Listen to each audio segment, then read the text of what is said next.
আমিতো দুখীয়া পৰিয়ালৰ ল'ৰা আছিলোঁ।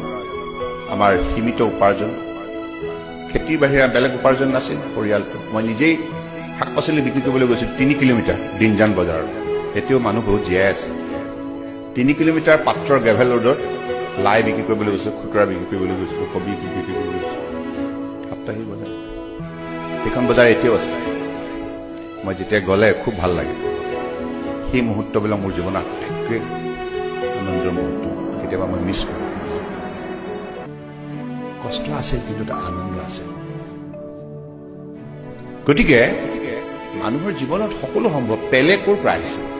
পেলেৰ বেকগ্ৰাউণ্ড পঢ়িছে আপোনালোকে, টেঙা বল খেলিছে হয়নে? সেই পৰ্যায়ৰ পৰা আহি পেলাই বিশ্ব জয় কৰিছে। Everything is possible for human being. কেৱল আপোনাৰ নিজৰ সিদ্ধান্ত লাগিব, একাগ্ৰতা লাগিব, নিষ্ঠা লাগিব, সততা লাগিব।